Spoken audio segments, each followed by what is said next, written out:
Merci, Madame la Présidente. Je tiens d'abord à préciser que je vais partager mon temps avec la députée de Beauport-Limoilou. Je prends aujourd'hui la parole à la Chambre des communes pour aborder la question de l'aide médicale à mourir dans le projet de loi C7, loi modifiant le Code criminel. Pour de nombreuses personnes ici présentes, nous avons vécu des histoires qui sont singulières et uniques quant à la fin de vie de l'un de nos proches. La plus récente dans mon cas, c'est l'accompagnement l'an dernier de mon beau-père, à qui j'ai tenu la main jusqu'à ce que nous nous soyons assurés qu'il pourrait partir sans souffrance. Et j'ai réalisé alors que tous n'ont pas cette chance. J'ai eu une pensée pour ma grand-mère qui a souffert d'un long cancer, d'un long et pénible cancer pendant de nombreuses années. Porte-parole de la condition féminine et des aînés au Bloc québécois, j'ai été naturellement interpellée sur ce projet de loi par différents groupes. Je vais donc rappeler dans ce discours tout le travail réalisé par mon parti autour de cet important enjeu, tout en insistant sur la grande sensibilité des Québécoises et des Québécois quand il est question de l'aide médicale à mourir, et je conclurai avec la position de certains groupes d'aînés et de femmes qui poursuivent la réflexion sur ce sujet avec des recommandations très pertinentes. Rappelons d'abord la raison d'être de ce débat. En septembre 2019, la Cour supérieure du Québec a donné raison à Mme Nicole Gladieux et à M. Jean Truchon, tous deux atteints de maladies dégénératives incurables, en affirmant qu'un des critères d'admissibilité à l'aide médicale à mourir était trop restrictif dans l'un des deux pouvoirs législatifs des deux parlements, soit la loi encadrant l'aide médicale à mourir ici, à Ottawa, et dans la loi concernant les soins de vie au Québec. Deux braves personnes que des gens que je connais ont côtoyées et qui demandent simplement de mourir dans la dignité, sans éterniser inutilement leur souffrance. Atteint de paralysie cérébrale, M. Truchon a perdu l'usage de ses 4 membres et il s'exprime avec difficulté. Souffrant d'un syndrome post-poliomyélite, Mme Gladieux ne voit plus ses douleurs allégées par les médicaments et ne peut rester dans la même position trop longtemps, vu la douleur qui est constante. Elle aurait même déjà dit qu'elle aime trop la vie pour se contenter de ce qui est devenu une existence. C'est ce qu'elle a affirmé. Ce dont on parle ici, c'est du critère de mort naturelle raisonnablement prévisible. La juge Christine Beaudoin l'a très bien exprimé dans son jugement. Le tribunal n'entretient aucune hésitation à conclure que l'exigence de la mort naturelle raisonnablement prévisible brime les droits à la liberté et à la sécurité de M. Truchon et de Mme Gladieux, garantis par l'article 7 de la Charte. C'est ce qui est au cœur de notre débat. Les défenseurs contestaient que l'on leur ait refusé l'aide médicale à mourir parce que leur mort n'était pas imminente, et ce, malgré la démonstration légitime de leur volonté de cesser de souffrir. Jean Truchon avait choisi de mourir en juin 2020, mais il a devancé la date de son décès à cause des difficultés liées à la pandémie. Quant à Nicole Gladieux, elle est toujours vivante et je salue son courage, sa détermination. La position du Bloc québécois sur cette question qui est une question d'éthique, elle est très claire. Et je tiens à remercier le député de Montcalm pour son excellent travail et je le remercie pour sa merveilleuse collaboration dans ce dossier. Rappelons qu'avec C14, comme plusieurs l'ont démontré, les législateurs n'ont pas fait leur travail. La conséquence, c'est que l'on risque de judiciariser des questions qui seraient plutôt d'ordre social ou politique. Nous ne voulons certainement pas que des personnes qui souffrent de maladies incurables se voient obligées d'aller devant les tribunaux pour avoir droit à l'aide médicale à mourir. Est-ce vraiment ce qu'on souhaite à des gens durement éprouvés, d'alourdir leur souffrance en judiciarisant leur choix le plus intime de choisir la façon dont ils veulent vivre leur mort? D'ailleurs, si nous n'arrivons pas à couvrir éventuellement les maladies cognitives dégénératives, ce genre de situation va inévitablement arriver. Évidemment, nous sommes d'accord pour dire qu'il faut être très prudent avant d'inclure les questions des enjeux de santé mentale, mais là n'est pas l'enjeu aujourd'hui, puisque de toute façon, l'exclusion dans le projet de loi de l'admissibilité de l'aide médicale à mourir pour les personnes souffrant uniquement de maladies mentales nécessite davantage de réflexion, d'études et de consultations, ce qui sera fait notamment au Comité permanent de la santé, après l'adoption d'une motion déposée antérieurement par mon collègue de Montcalm. Deuxièmement, je tiens à rappeler l'importance du Québec autour de cette question. En effet, c'est bien chez nous qu'il y a eu la première loi portant sur ce sujet au Canada, Wanda Morris, membre d'un groupe pour le droit de mourir dans la dignité en Colombie-Britannique, avait mentionné ceci: « Un comité faisant l'unanimité de tous les partis à l'Assemblée nationale, un modèle pour le reste du Canada. » Elle se disait confiante en voyant que cela fonctionnait au Québec et que les gens étaient heureux avec cette possibilité de mourir dans la dignité. Ce projet de loi, mené au départ par Mme Véronique Yvon, a été le fruit de plusieurs années de recherche, de consultation auprès de médecins, d'éthiciens, de patients et de citoyens. D'ailleurs, c'est 79 % des Québécoises et des Québécois qui sont en faveur de l'aide médicale à mourir, contre 68 % dans l'ensemble du Canada, des chiffres qui valent la peine d'être connus et soulignés.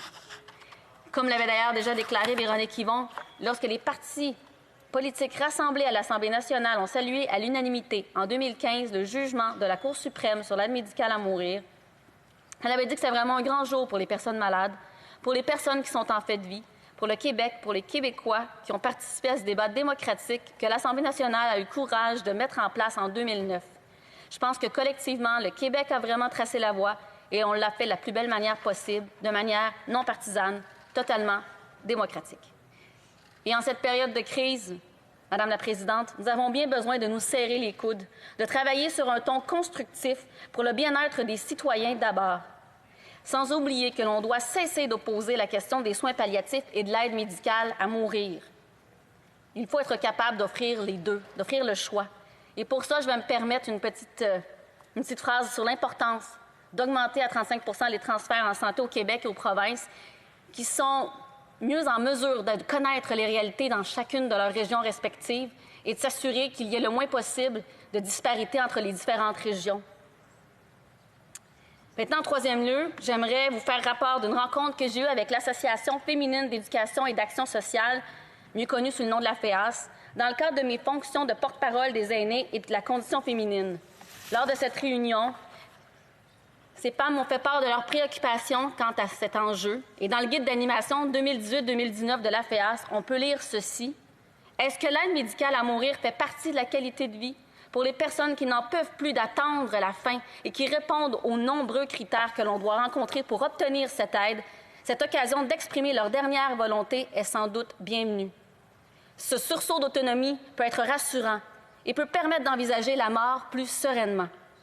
Les procédures pour obtenir l'aide médicale à mourir étant très contraignantes, les personnes qui y ont recours le font probablement pour une raison bien simple, elles n'ont plus d'espoir.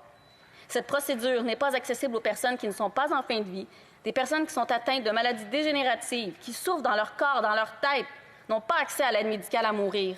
Cette rencontre a eu lieu en janvier dernier, Madame la Présidente, et la semaine dernière, j'ai eu un rappel de la Présidente qui me rappelait l'importance de ce projet de loi pour ses membres, mais pour l'ensemble de la population du Québec et du Canada. Il faut continuer le travail sur ce projet de loi en comité pour y apporter les améliorations nécessaires. Sans oublier qu'avant d'être élue, j'étais chargée de projet sur la sensibilisation à la maltraitance et à l'intimidation envers les personnes aînées.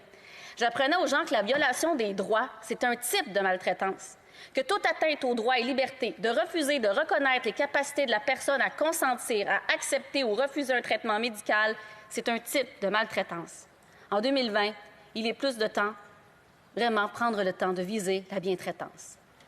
Finalement, je conclurai en espérant que tous ces commentaires et que toutes ces expériences vécues au Québec, dans le respect des personnes qui en ont fait la demande et qui ont choisi de mourir dans la dignité, permettront au projet de loi C7 de soutenir l'aide médicale à mourir avec la même unanimité de tous les députés à la Chambre des communes. Faisons preuve d'empathie pour toutes celles et ceux qui souffrent. Offrons-leur le choix, parce que l'on dit que l'on ne choisit peut-être pas de naître, mais qu'à partir du moment où l'on naît, le cycle de vie est entamé. Offrons-nous le choix de mourir dignement, selon nos dernières volontés. Il est plus que temps que ce projet de loi soit adopté. Agissons. Questions et commentaires. Questions and comments. L'honorable secrétaire parlementaire du ministre de la Justice et du procureur général du Canada. Merci, Madame la Présidente. Merci au député de Shefford pour son discours et ses propos très analytiques et honnêtes. J'aimerais poser juste deux simples questions parce qu'elle a participé dans les débats aujourd'hui, je crois. Donc, on a écouté que les consultations qu'on a eues sur ce nouveau projet de loi C7 n'étaient pas suffisantes. À mon avis, moi, c'est tout à fait tard à cause de 300 000 personnes on a déjà écouté. Mais j'aimerais savoir ses avis sur ça. L'autre sujet, c'est concernant la dignité et autonomie d'une personne qui veut aide médicale à mourir. Est-ce que le fait qu'on a éliminé la nécessité d'avoir 2 témoins et le réduire à juste un témoin indépendant, et on a éliminé la période d'attente de 10 jours, est-ce que ça va augmenter ou diminuer la dignité d'une personne qui décide de choisir aide médicale à mourir? Merci. Le député de Shefford. Merci, Madame la Présidente, et je remercie mon collègue pour sa question. Bien entendu, évidemment, la question de retirer le délai de 10 jours, c'est une question de dignité. Ça peut permettre à certaines personnes de s'éviter des journées de souffrance inutiles. Quant au travail en comité, évidemment, on est bien conscient qu'entre C14 et C7, il y a eu tout un monde. Mais je pense qu'il est important, le comité devra se pencher, c'est déjà prévu, il va pouvoir se pencher sur les questions de demandes anticipées, qui sont une demande de nombreux groupes d'aînés pour certaines personnes qui souffrent de maladies dégénératives. Il y a aussi toute la question de la santé mentale aussi, des mineurs. Donc, il y a encore des questions à étudier et je sais que ce sera le cas du comité, qu'ils feront un travail, évidemment, j'espère, le plus exceptionnel possible et avec vraiment le travail de tous les partis. Des commentaires, the honourable member for Yorkton-Melville. Thank you. L'honorable député de Yorkton-Melville. Merci, Madame la Présidente. Une association de médecins a fait une déclaration déclarant que l'euthanasie ou l'aide médicale l'aide au suicide nuit aux soins palliatifs. On sait que plus de 70% des Canadiens n'ont aucun accès aux soins palliatifs. Que pense la députée quant aux besoins de soins palliatifs au Canada et d'une approche distincte? Madame la Présidente, je remercie ma collègue sur sa question. Je me suis déjà exprimée dans mon discours pour rappeler l'importance de ne pas opposer la question des soins palliatifs et la question de l'aide médicale à mourir, qu'il faut continuer à s'assurer que le Québec, les provinces aient l'argent nécessaire par le biais des transferts en santé pour que leur système de santé, parce que ça s'inscrit dans un continuum de soins, Madame la Présidente, que de pouvoir avoir des soins palliatifs, tout comme l'aide médicale à mourir également. Et c'est vraiment important de pouvoir offrir le choix. Je l'ai déjà mentionné. L'honorable député de Rosemont-la-Petite-Patrie. Merci, Madame la Présidente. Je remercie ma collègue pour son discours. Effectivement, on partage le même point de vue sur le fait que les gens doivent avoir le choix et doivent pouvoir quitter cette vie dans la dignité et éviter des souffrances inutiles. Mais il y a une disposition dans le projet de loi qui nous inquiète un peu sur le fait que le médecin doit avoir une expertise ou une connaissance précise de la maladie dont la personne souffre. Est-ce que pour des personnes en zone rurale ou en zone éloignée, s'il n'y a pas de médecins qui connaissent une maladie qui serait exceptionnelle, est-ce que ce ne serait pas un frein à l'accès à ce droit-là? Le député de Shefford. Bien, raison de plus, Madame la Présidente, pour s'assurer, encore une fois, par le biais de systèmes de santé adéquatement financés partout à travers, évidemment, le Québec, partout à travers le Canada. C'est ce qui pourrait permettre peut-être éventuellement d'avoir des spécialistes qui pourraient se prononcer. Mais pour ça, c'est important d'augmenter les transferts en santé, de s'assurer qu'il y a plus de soins, et ce, partout. Honorable député de Saanich-Schofield. Merci, Madame la Présidente. Merci à mon collègue. I'm on the English channel for translation. I better stick to English. Je suis dans le canal anglais. Je vais m'en tenir à l'anglais, mais j'ai apprécié ce qu'a dit ma collègue du Bloc québécois. Je suis tout à fait d'accord avec ce qu'elle a dit.